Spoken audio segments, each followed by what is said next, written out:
The smallest moments can have the biggest impact on a child's life. Ready or not, here I come. Take time to be a dad today.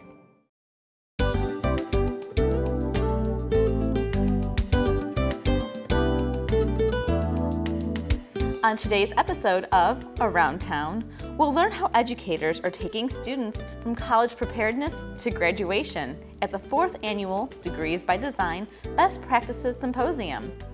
Then we'll head to Detroit's Shoreway neighborhood for the unveiling of the new tiny house concept in Cleveland's Eco Village.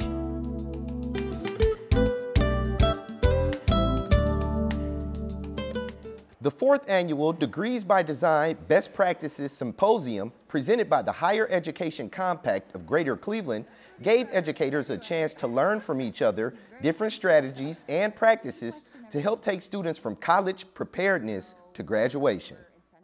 The goal of today's event is to leave attendees and partners with best practices in college access, college readiness, and college persistence that they can take back with them to their organizations and implement to help the students that they serve be more successful in college. Today we have attendees coming from around the state and around the country.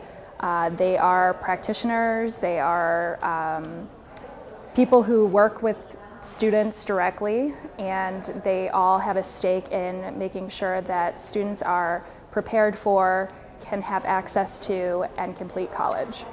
You know, I want to also welcome everyone to the Higher Education Compact Symposium. This is our 4th annual, and a special welcome to our keynote speakers, and I hope they get a chance to see Cleveland, enjoy Cleveland while you're here. You know, some year, how long has it been? Has it been 5? Since 2011, when I and several other people got together and were talking about how do we have a better outcome from our children, not just in pre-K to 12, but in high school, and how do we make it so that as a child goes through life and they go through our education system, that they need not have to think about it. It shouldn't be a worry to them.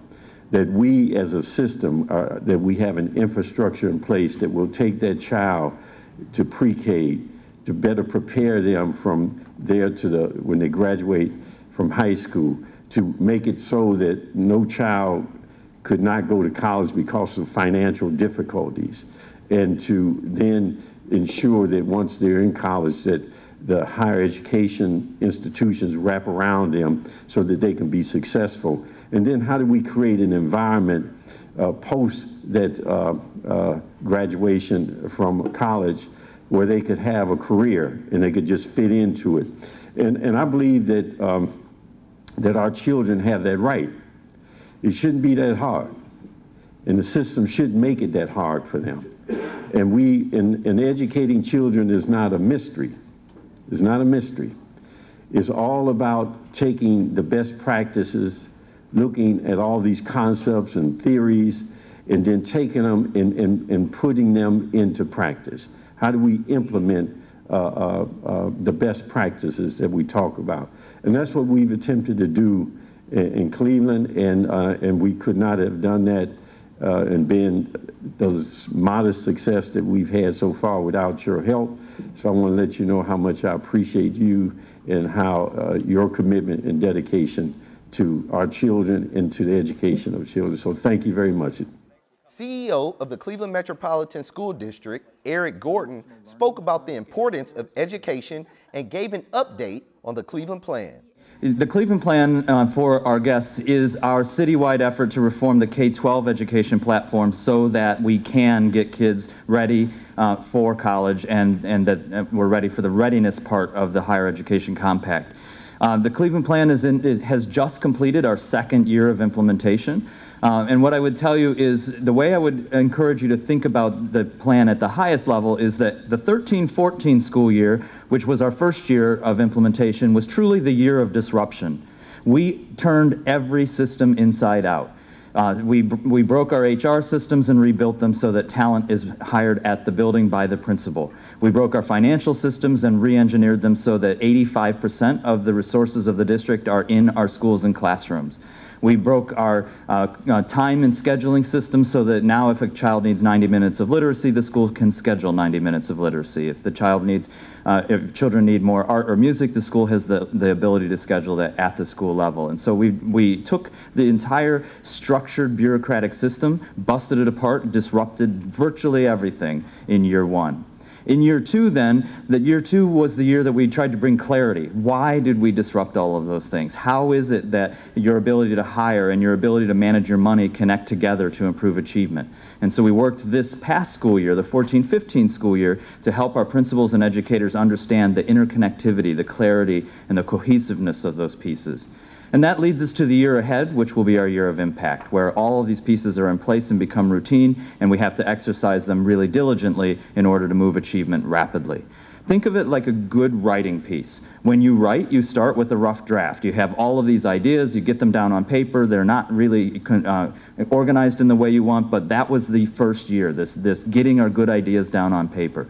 The last school year then being the revision of that, where you move things around and you make sense out of your draft, and then the year ahead where you refine it and make a continually improving product ready for publication. The good news is the Cleveland Plan is working. Our data is telling us. Now, school just ended a week ago Friday, so we don't have fourth quarter data yet because we're just getting it all back, but I'm going to give you a lot of third quarter data that tells you where we are today, where we were at the end of third quarter compared to a year ago, and the news is really exciting. First, I would just say, let's look at some leading indicators. A big leading indicator is parent engagement. People routinely tell me, I don't know how you can do that job when your parents aren't engaged. Well, first, they're wrong. My parents love their children just as much as everybody else's parents, and they're engaged in meaningful ways every day. But now we measure it as part of the Cleveland Plan, and this year 76% of CMSD parents attended at least one meaningful engagement with their child's teachers by the end of the third quarter. That's an increase of 7.6% over the year prior, a 7.5% jump in a single year. So that's really good news about our parents' engagements, and that's only by the end of the third quarter. We haven't even yet seen what engagement occurred in the last quarter. Another big indicator for us is the third grade guarantee. Ohio has a measure that says children must read on grade level by the end of third grade or they can't promote. At the end of the third quarter, without the Ohio achievement assessments in yet, we are 20% higher this year than last year. 20%, meaning that we are far ahead on the number of third graders who are already on track to read compared to just a year ago.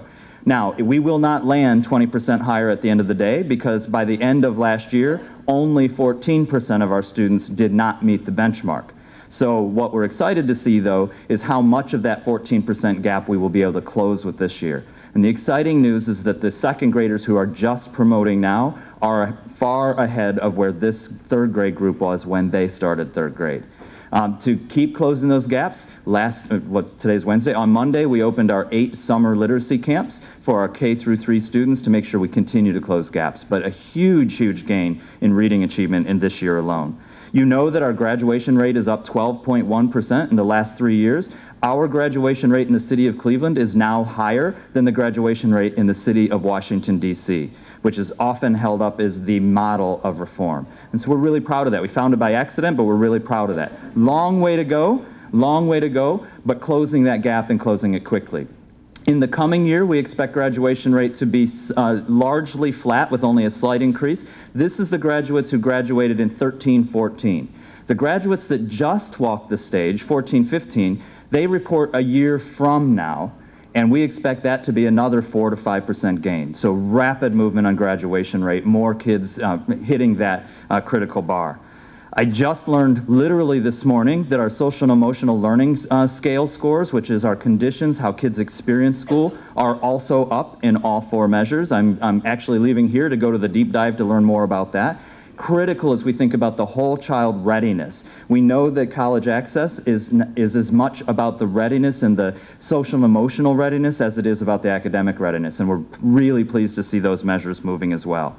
Our college remediation rate from last year dropped 4%, still way, way too high, but a big move in moving more kids who are graduating and graduating college and career ready. And then finally, our post-secondary enrollment measure for last school year's class was 6.8%. That is more than double the state average. And so there's really good work going on in the K-12 readiness space that is the enabler through the Cleveland Plan of what we're trying to do in the Higher Ed Compact. So I want to thank you all for being here as well. It's really important that we continue as a city and as a community to put every shoulder against the problem of education. Our city has the second highest childhood poverty in the country. Children from 5 to 17 years old, second highest in the country. The only city with higher poverty is Detroit. If we are going to get kids out of poverty, if poverty is the lock, education is the only key. For more information on the Higher Education Compact of Greater Cleveland and how you can get involved, visit their website, highereducationcompact.org.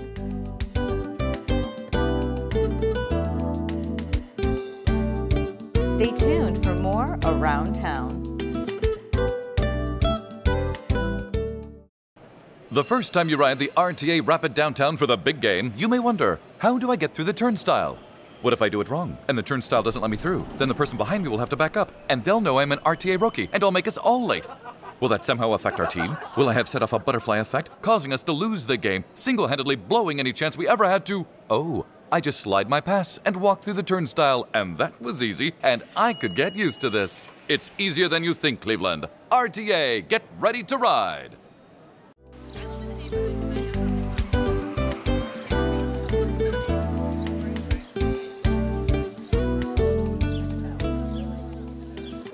Thank you all for being here. For those of you who don't know, my name's Matt Zone. I'm fortunate to serve as this community's council person, and it's really an exciting day in the Cleveland Eco Village. You know, I'm so thankful to Citizens Bank because they've been a longtime friend of Cleveland neighborhoods, and through their Growing Communities initiative, I'm really delighted that Joe DeRocco, president of Citizens Bank, is here with us. Joe, I want to thank you for your ongoing support of not only your investment here in this neighborhood, but in all of Cleveland neighborhoods. Please, everyone, give Joe DeRocco a nice round of applause. Joe, I can't give you all the kudos. I have to acknowledge your team. First of all, Carrie Carpenter, who's an amazing advocate for Citizens Bank. For those of you who don't know, Citizens was formerly Charter One. Is that correct? And Carrie does such a great advocacy for your bank, as well as Brittany and Nadada. You know, it is so appropriate that we're here today on this beautiful sunny day in the heart of the Cleveland Eco Village. And when you think about the Cleveland Eco Village, it was a concept that was created in 1998 by a bunch of community-minded people, really spearheaded by the Detroit Shorey Community Development Organization. And the Cleveland Eco Village is a nationally recognized project that promotes environmentally responsive neighborhoods that focuses on transit-oriented development and sustainable construction. Founded in 1998 through an initiative and partnership involving, again, Detroit Shorey, the City of Cleveland, the Greater Cleveland Regional Transit Authority, private developers, neighborhood residents. It's a wonderful celebration and demonstration project on how you can really showcase best practices here in not only green building, transit-oriented design, urban agriculture, and societal interdependence. When you look at this little neighborhood, it's a learning, living, breathing laboratory on how we can be environmentally responsible. And when you think about the built environment, you know, right now the buzzword is sustainability. It's often an overused term. I'm so proud of this community because they were believing in those principles 2 decades ago. And now that people are moving towards this because they know that it's not only improves their bottom line and keeps more money in their pocket, but it's also good for our planet. We are so thrilled and love to celebrate and share that story. The Cleveland Eco Village is centered around the West 65th and Lorraine Rapid Station, so it's just down that street right there, and it's really a half-mile radius around there. And the reason we created that geographical area is we wanted what's often known as a walkable community is about a 5 to 10 minute walk from a center point. So we plopped a concentric ring right at over the Rapid Station, and we said, everything within this concentric ring, we need to do different. We need to think about how that built environment affects what our ecosystem calls for, how we look at not only the housing, but the people who live in there as well. We want to improve the lives of the residents who live in that community, and I'm thrilled that, you know, it's so appropriate we're going to build the first tiny house in the city of Cleveland next to the city of Cleveland's first LEED Platinum single-family home in the city of Cleveland, affordable LEED Platinum single-family home that was built by the Cuyahoga County Land Trust way back in the day. And Dolores Watson, give everyone a wave. Dolores is such a strong champion for environmental stewardship. She works at the Earth Day Coalition. She, oops, that was my wife, sorry. But she lives it every day. You know, the Eco-Village centered between this beautiful area that we're creating and just a few blocks away from the Gordon Square Arts District and the shores of Lake Erie makes this a very desirable neighborhood for where people want to live and call home. So over the last 10 years, the Cleveland Eco-Village has proven that sustainability can be used as an organizing principle for urban redevelopment and community organizing. It was the Eco-Village created in response to continued urban sprawl, disinvestment in the urban core, and resulting in environmental degradation within and outside the city of Cleveland.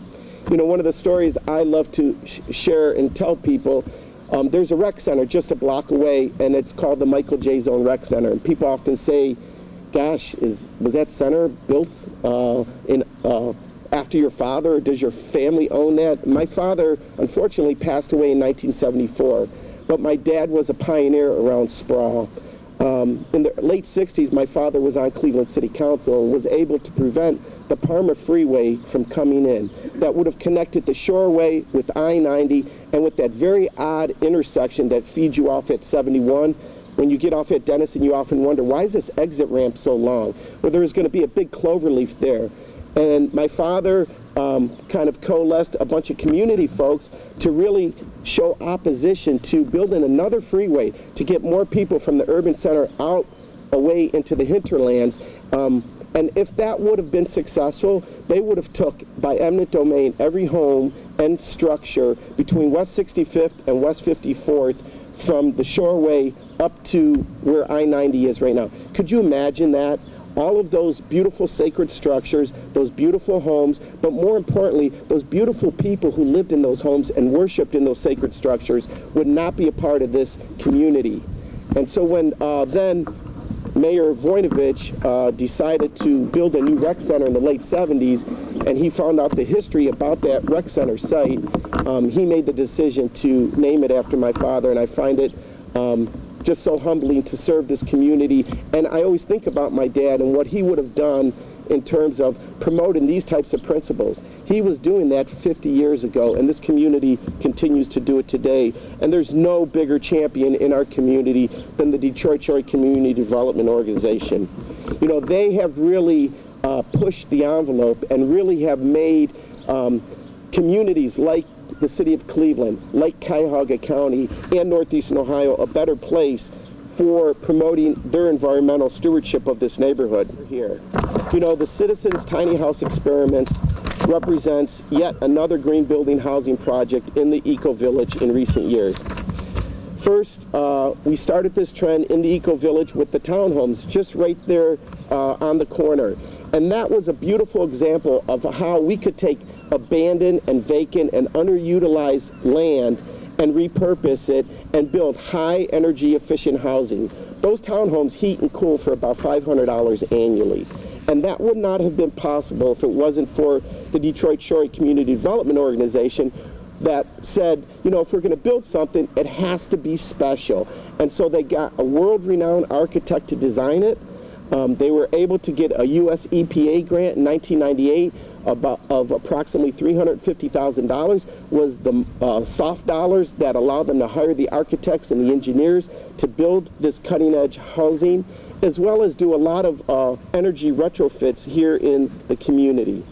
And you know, this investment continues today. You'll see scattered throughout this neighborhood a lot of rehabs of existing older homes, which is critically important to us repopulating the city of Cleveland. And in addition to that, where we can, as we are right-sizing our city, building good, high-quality housing to complement that. And just down the street, you'll see Waverly Station is a project that was just recently completed. And we are also very proud of the fact that this is a mixed-income community, and we want to support the diversity of the people who live here, but we also want to support the diversity of the housing stock that lives here as well. So stay tuned for a very exciting announcement yet to come with an initiative we're working with CMHA to bring more affordable, quality housing to this community and working with them down the road. So the Citizen Tiny House Experiment will allow us to continue the dialogue around sustainable living. And with that, I want to introduce to you no bigger champion for our community and our neighborhood. She lives in the neighborhood. She's the managing director of Detroit Shorey. Will all of you please join me in giving a warm welcome to the managing director of Detroit Shorey, Miss Jenny Spencer. Citizens Bank has been a visionary partner on this project and has helped provide this unique opportunity to bring the tiny house movement to Cleveland and the Detroit Shoreway neighborhood. As Matt mentioned, DSCDO, Detroit Shoreway Community Development Organization, has been helping to shape the eco-village since 1998. There are plenty of investments here in the neighborhood, totaling around $35 million over the past 15 years, many of which are depicted on the map to my left that I encourage you to check out. During these initial phases regarding the tiny house project, the Citizens Bank Tiny House Experiment specifically, during these initial phases of the project, our team explored a variety of potential tiny house models. Tiny houses can range, as you will hear, anywhere from 150 to 800 square feet. Some tiny houses are on wheels. As we researched further, our two guiding principles for this project became: one, green building and energy efficiency here in the heart of the eco-village, and two, the ability to live on the first floor, or age in place. We get a lot of feedback from neighborhood residents who are looking for ways to downsize and stay in the neighborhood. We don't have a lot of that type of housing inventory currently.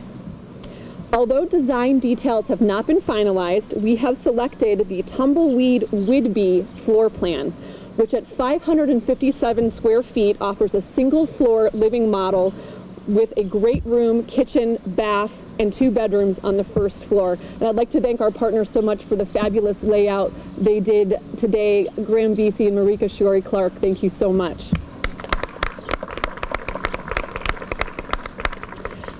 We hope you will stay in touch with us and monitor our progress as the tiny house experiment continues. Today, we're also announcing the launch of citizenstinyhouse.com, along with a blog and Twitter, Facebook, and Instagram accounts. We will be seeking the community's input on what the tiny house experiment means to them, what it means to Greater Cleveland, and whether the tiny houses offer the opportunity to live better by living small. So with that, I would like to invite to the podium Joe DeRocco, President of Citizens Bank. Thank you so much. Big solutions sometimes begin with small steps, and that's what we're doing here today in Detroit Shoreway. Taking a small step forward with the intention of addressing an array of challenges and opportunities facing the city of Cleveland. Citizens Bank is proud to donate $140,000 towards the construction of the first so-called tiny house here in this progressive and resilient neighborhood with a focus on sustainability. I'd like to say what a pleasure it has been to work with Councilman Matt Zone on this project. Matt cares deeply about Detroit Shoreway and the entire city of Cleveland. He's forward-thinking, and he's a proponent for the entire city. So Matt, thank you for all you do for us day in and day out.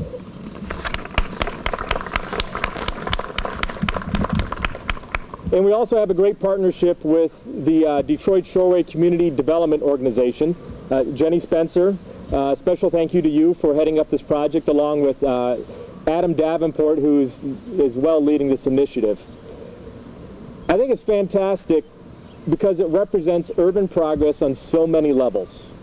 Not everyone needs a 3,000 square foot house or a 2,500 square foot house or even a 1,000 square foot home. Tiny homes range anywhere from 150 to 800 square feet. They typically feature one-floor living, and they're attractive to a wide range of people, including aging seniors, empty nesters, professionals, young adults, and others. These smaller, efficiently built homes are eco-friendly as well. They offer sustainable living in a new home at a fraction of what the cost would be to maintain some of the other larger homes. And tiny houses also represent an answer to building anew on vacant lots throughout the city. Many of those lots are small, so if you're thinking about downsizing, as so many people across the country are doing, here's an alternative for you. This house that Citizens is funding today is the first of 2 to 3 tiny homes that will be built here. By taking the lead on the new residential choice in Cleveland, Citizens Bank is once again demonstrating a deep commitment to the city. Our investments and donations are carefully calculated and foster economic development by enhancing our urban neighborhoods. All of our programs, including donations to the West Side Market, support of urban farming in Cleveland, grants to help small businesses launch, family movies at Edgewater Park, so quick commercial, Citizen Cinema at Sunset at Edgewater Park is coming this summer. And designated bicycle parking facilities and more are designed to make Cleveland a better place to live for all of us. I'm proud to say Citizens Bank is committed to improving Cleveland. We've done it before, we're doing it again today, and we'll do it again many times in the future. Citizens Bank is here for Cleveland. This is where we live, this is where we work, and we're proud of it. Mary Ann Evans, a 19th century novelist, uttered some words many, many years ago that I believe pretty much sum up Citizens' approach to Cleveland. She said, "Great things are not done by impulse, but by a series of small things brought together." I think that's exactly what we're working on today. Citizens Bank is very pleased to be involved in this project, which perhaps is starting small, but we hope will grow into something much bigger for Detroit Shoreway and all of Cleveland. Thank you very much. We appreciate everybody coming out today and taking a look at our model that we have that's been laid out so eloquently by Graham and Marika. So thank you again for what you did for us. So I don't know if you caught that, and I think it deserves a round of applause. The president of Citizens Bank is here, which is a huge and high honor for our community. But he said Citizens is stepping up, a $140,000 investment. I think that deserves a round of applause. Joe, thank you. You know, when you think of banks and their commitment to the community, there's no stronger bank here in our region that supports the city of Cleveland. I just wanted to acknowledge their contribution. You know, there's going to be time to interact and talk with many of us around, but here's what I'm going to do. With Graham and Marika's permission, I'm going to ask people to step into this little area.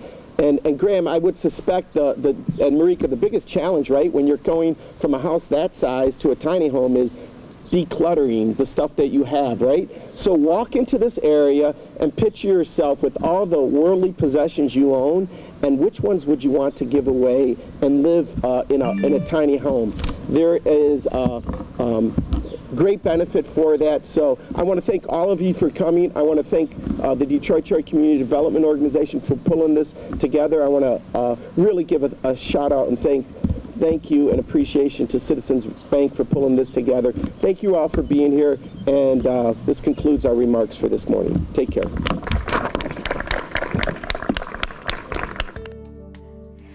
Thanks for watching Around Town, only on TV 20. We are Cleveland.